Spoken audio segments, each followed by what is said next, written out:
عمران خان انتہائی خطرناک ہو چکے ہیں۔ قیدی نمبر 804 کون سی بڑی گیم ڈالنے کی تیاری کر رہا ہے؟ حامد میر نے تہلکہ خیز انکشافات کر دیے۔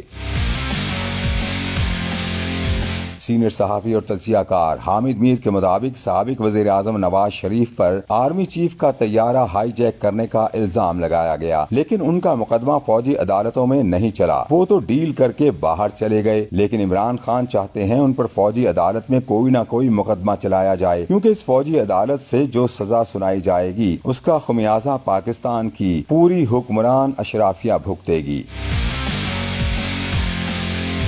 حامد میر کے مطابق عمران خان اتنے خطرناک ہو چکے ہیں کہ اپنی قید اور اپنی سزاؤں کو ایک ہتھیار کے طور پر استعمال کر رہے ہیں۔ صاحبان اختیار اس ہتھیار کو توڑنے کے لیے مذاکرات کی کلہاڑی استعمال کر رہے ہیں۔ مذاکرات کے لیے جو میز سجائی گئی ہے اس پر بیٹھے دونوں فریقین بے اختیار ہیں۔ اصل فیصلہ تو قید اور سزاؤں کے شوقین عمران خان نے کرنا ہے۔ یہ وہ صورتحال ہے جس میں مذاکرات کے ساتھ ساتھ پاکستان کا پورا نظام انصاف ایک تماشا بن جائے گا۔ حامد میر نے کہا کہ عمران خان فی الحال سزاؤں کو اپنی طاقت بنا کر پورے سسٹم کو تماشا بنانے پر تلے بیٹھے ہیں۔ انہیں پتا ہے کہ قرضے لے کر حکومت چلانے والے بہت جلد بے نقاب ہو جائیں گے۔ نہ تو انہیں حکومت پر اعتماد ہے، نہ ہی اپنے ان ساتھیوں پر جو جیل میں ڈیل کا پیکج لے کر آتے جاتے رہتے ہیں۔ معاملات سنبھالنے کا ایک ہی طریقہ ہے کہ حکومت اور تحریک انصاف مل کر پارلیمنٹ کو با اختیار بنائیں، جو آج کل ایک تماشا گاہ بنی ہوئی ہے۔